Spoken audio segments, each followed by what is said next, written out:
नमस्कार दोस्तों, आप सभी का स्वागत है एक्सटर्नल हेल्प में। दोस्तों, डिक्टेशन की गति रहेगी 100 शब्द प्रति मिनट। स्टार्ट करते हैं। 3, 2, 1 स्टार्ट। जम्मू कश्मीर वायुसेना के बड़े अड्डे पर आतंकी हमले ने एक बार फिर देश की सुरक्षा के लिए चुनौती खड़ी कर दी है। शनिवार आधी रात के बाद वायुसेना के ठिकाने पर ड्रोन के जरिए बम गिराए गए। यह पहला मौका है जब आतंकी हमले में ड्रोन का इस्तेमाल हुआ है। यह हमला गंभीर चिंता का विषय इसलिए है कि किसी सैन्य अड्डे जैसे संवेदनशील ठिकाने को ड्रोन के जरिए निशाना बनाया गया। इससे यह भी स्पष्ट हो चला है कि आतंकी अब घात लगाकर हमले करने के बजाय अत्याधुनिक तकनीक काम में ले रहे हैं। कश्मीर में आतंकियों के सफाये के लिए सेना ने जिस तरह से अभियान छेड़ रखा है, उससे आतंकियों के हौसले पस्त पड़े हैं। इसलिए हमले करने के लिए अब वे नए नए तरीके आजमा रहे हैं। कहने को जम्मू कश्मीर और इससे लगी पाकिस्तान सीमा पर कड़ी चौकसी है, चाक चौबंद सुरक्षा के दावे हैं।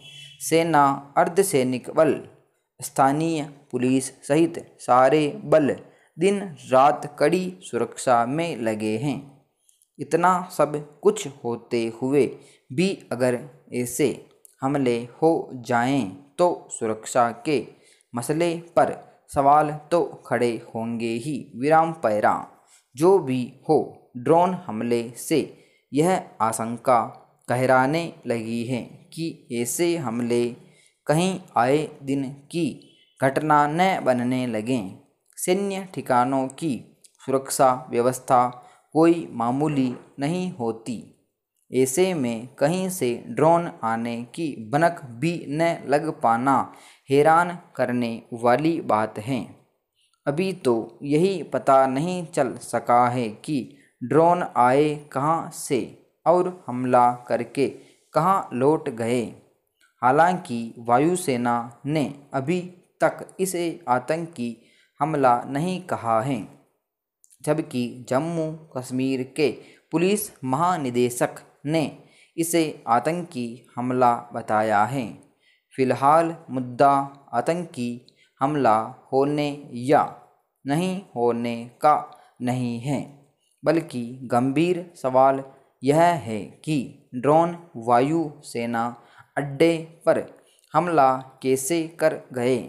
इससे पता चलता है कि वायु सेना के अड्डे पर सुरक्षा संबंधी जो बंदोबस्त होने चाहिए वे नहीं है। दुश्मन को हमारी नस नस पता है।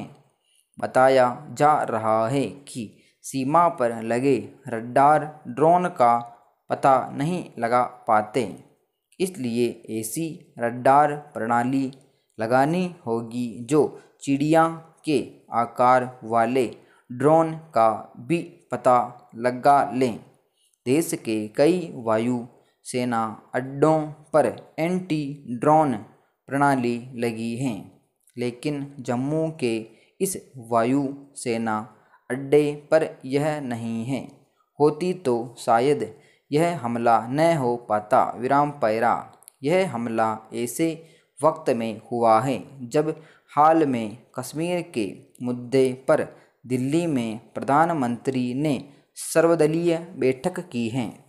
इसमें कोई संदेह नहीं कि घाटी में राजनीतिक प्रक्रिया शुरू होने से पाकिस्तान बौखलाया हुआ है। इसमें भी कोई शक नहीं कि ड्रोन हमले जैसी करतूत किसी आतंकी संगठन की रही होगी, जिसे पड़ोसी देश से हर तरह की मदद मिल रही होगी।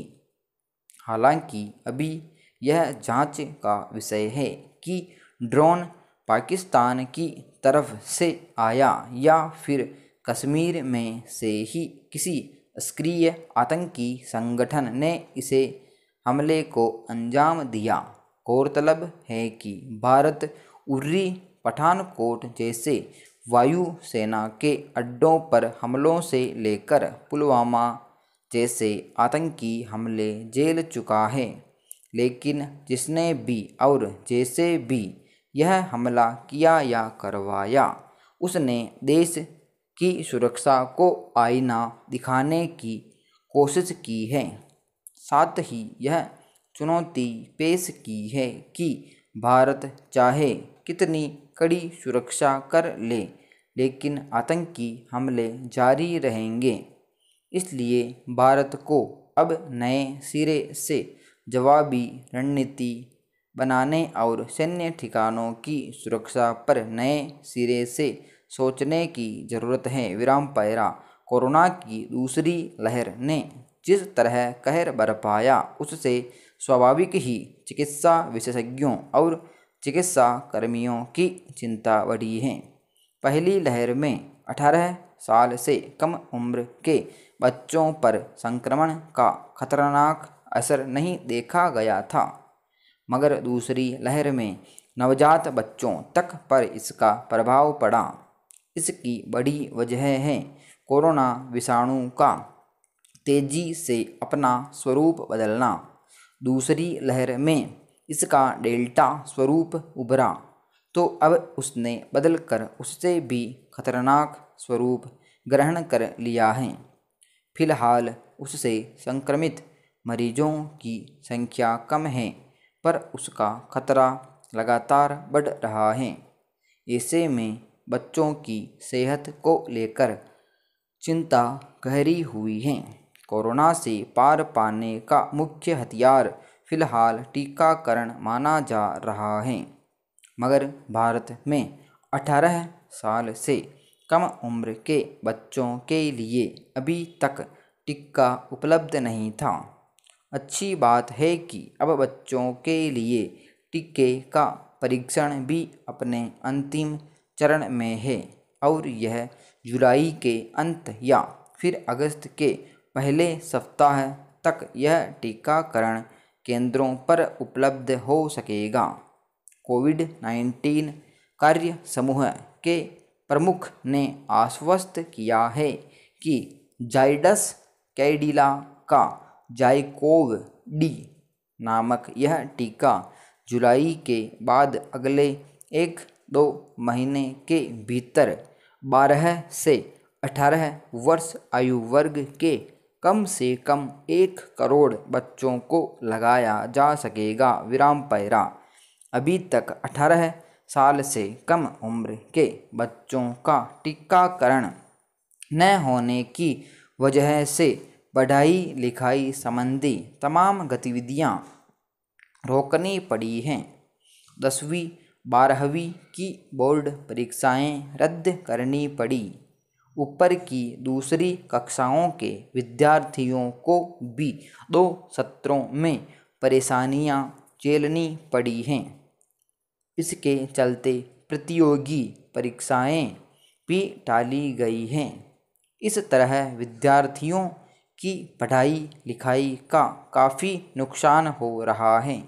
दाखिले, कक्षाओं के संचालन और परीक्षा आदि को लेकर शिक्षण संस्थानों ने इस समस्या का हल निकालने का प्रयास किया है, मगर स्कूल न जाने, बाहरी गतिविधियां रुक जाने, उच्च अध्ययन से जुड़ी कई तकनीकी गतिविधियां बाधित होने की वजह से बच्चों के व्यक्तित्व विकास पर तो प्रभाव पड़ ही रहा है। उनमें कई तरह की स्वास्थ्य संबंधी परेशानियां भी नज़र आने लगी हैं। इसलिए स्कूल कॉलेज खोलना सरकारों के लिए बड़ी चुनौती बना हुआ है। अभी तीसरी लहर की आशंका जताई जा रही है, जिसमें बच्चों पर खतरनाक प्रभाव पड़ने को लेकर चिंता व्याप्त है, मगर स्वास्थ्य मंत्रालय ने कहा है कि बच्चों का टीकाकरण शुरू होने के बाद पढ़ाई लिखाई संबंधी गतिविधियों को सुचारू बनाने पर विचार किया जा सकता है। विराम पैरा। कोरोना विषाणु के बदले स्वरूप की वजह से संक्रमित लोगों के शरीर में कई चिंताजनक और लंबे समय तक बनी रहने वाली स्वास्थ्य संबंधी समस्याएं भी उभर रही हैं। ऐसे में अगर किसी व्यक्ति का कम उम्र में ही इसका संक्रमण हो जाता है और जैसा कि तीसरी लहर में कोरोना के बदले स्वरूप के ज़्यादा खतरनाक ढंग से सिर उठाने की आशंका व्यक्त की जा रही है, तो कई लोगों को जीवन भर उन परेशानियों का सामना करना पड़ सकता है। अभी बहुत सारे माता पिता के लिए समस्या है कि वे कब तक बच्चों को घर की चार दीवारी में कैद करके रख सकते हैं। बच्चे उस तरह सावधानी भी नहीं बरत पाते जैसे अधिक उम्र के लोग बरतते हैं। इसलिए 18 वर्ष से कम उम्र के बच्चों के लिए टीकाकरण अभियान की शुरुआत से निस्संदेह लोगों को राहत मिलेगी और सुरक्षा का चक्र कुछ और मजबूत होगा। विराम समाप्त। दोस्तों ये थी डिक्टेशन 11 मिनट 15 सेकंड की, काफ़ी शानदार डिक्टेशन है। इसमें जो टोटल वर्ड है वो 1126 वर्ड। तो मिलते हैं नेक्स्ट वीडियो में। आपकी इसको PDF आपको टेलीग्राम ग्रुप में मिल जाएगी। जय हिंद।